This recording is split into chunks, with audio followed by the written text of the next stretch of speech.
बिस्मिल्लाहिर्रहमानिर्रहीम। खातिन हज़रात, अख्तर अब्बास का सलाम पहुँचे। सितारे आसमानों पे हों या फिल्मों में, हमें दोनों अच्छे लगते हैं। जो आसमानों वाले हैं वो रास्ते दिखाते हैं और फिल्मों वाले हमें खुशी देते हैं। हम जब छोटे थे तब भी फिल्मी सितारों से एक अलाइन होना, उनको देखना, उनकी तस्वीरें जमा करना अच्छा लगता था। जब बड़े हुए तो थोड़ा उनके बारे में जानने का इश्तियाक भी हुआ। हमेशा वो लोग जो हमें अच्छे लगते हैं, हमारी आंखों को भले लगते हैं, हम उनके बारे में छोटी छोटी डिटेल भी जमा करते हैं, पूछते हैं। एंटरटेनमेंट के नाम पे अखबार रोज़ ख़बरें छापते हैं। हम अपने मुल्क की ख़बरें छोड़ के उन ख़बरों को पढ़ते हैं।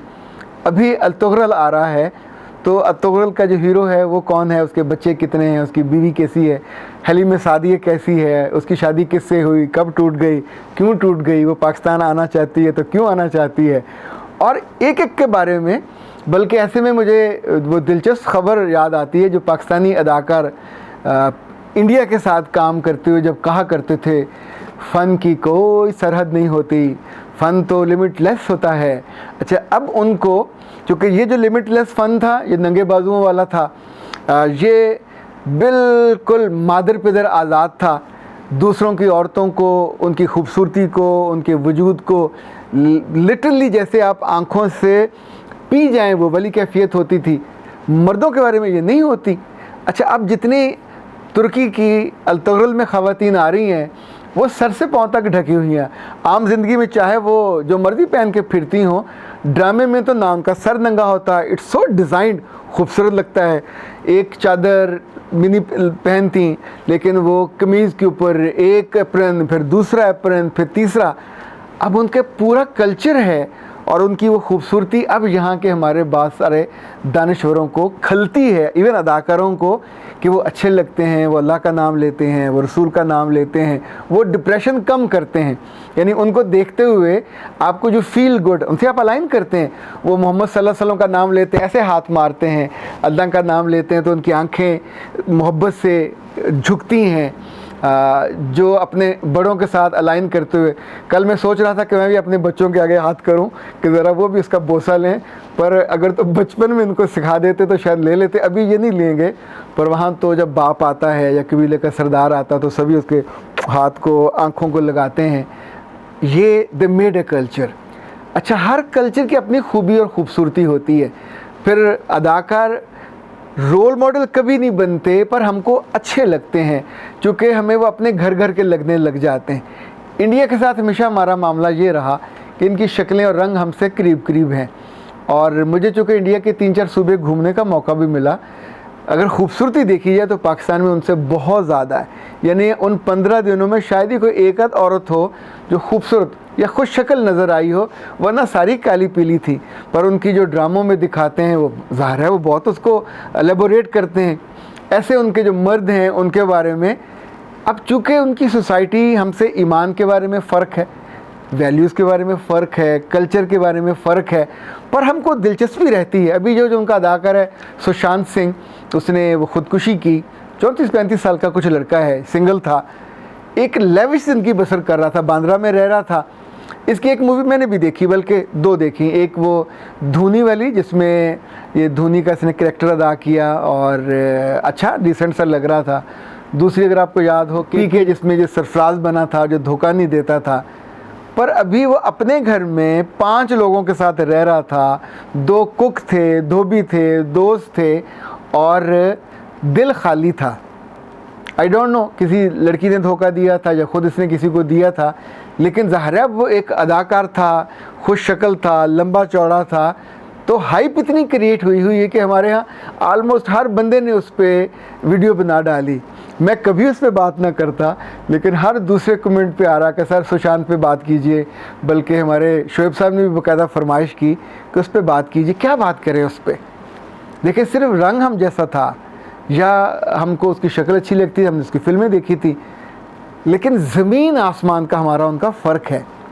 हमको डिप्रेशन हो तो हम खुदकुशी नहीं करते, हमको डिप्रेशन हो तो हम सजदे में जाते हैं, हमको डिप्रेशन हो तो हम अल्लाह से माफ़ी मांगते हैं, हमको डिप्रेशन हो तो हम अपने प्यारों से मदद मांगते हैं, हमको डिप्रेशन हो तो हम अंदर से कुंडियाँ लगा के, कपड़ा लेके, जर्से लेके अपने गर्दने फांसी नहीं ले लेते।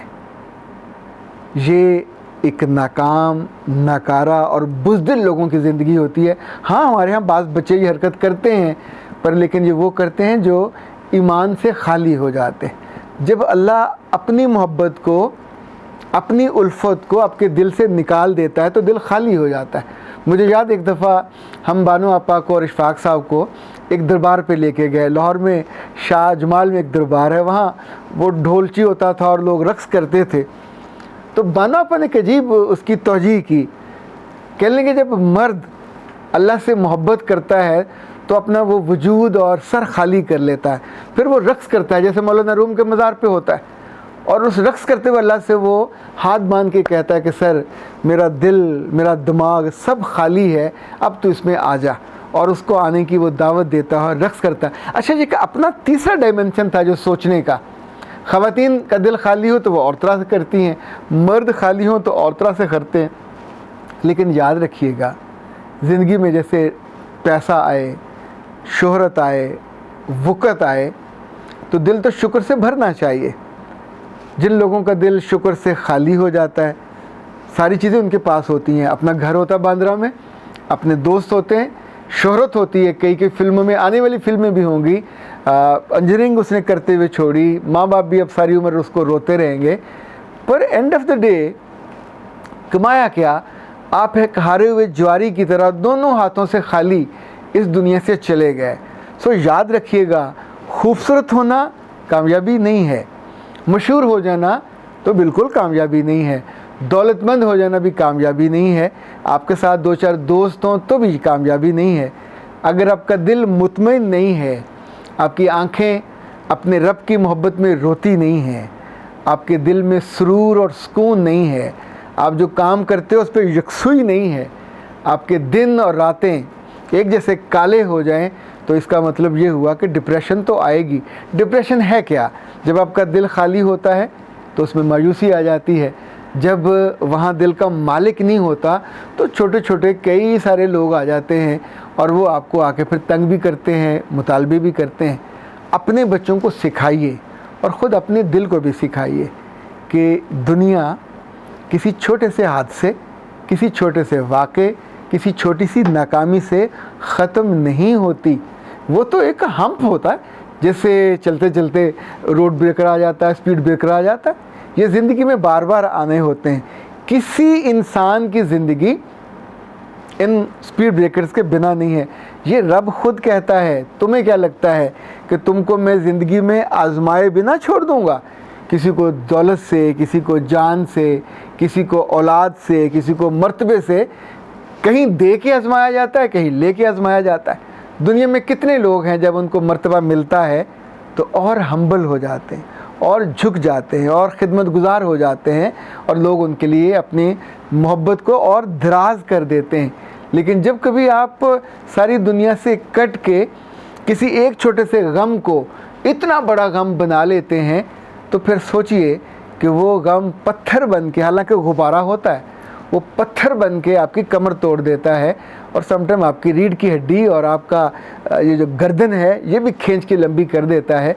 फिर पीछे स्वाय तबसरे करने वालों के और स्वाय दुखी होने वालों के और स्वाय आपके साथ जिन लोगों ने आपकी खूबसूरती को रिलेट किया होता है वो जच करते, कोई उस पर आपके लिए ना तो दुआ करता है। आपकी लेगेसी क्या है? इंडिया में कई लोग हैं जो ख़ुदकुशी करके मरे, तो लेगेसी क्या बचती है?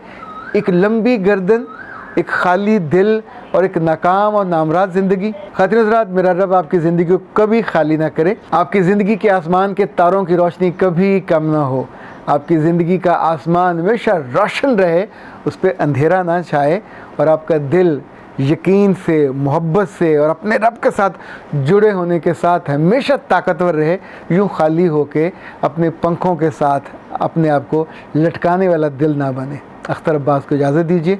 अस्सलाम वालेकुम।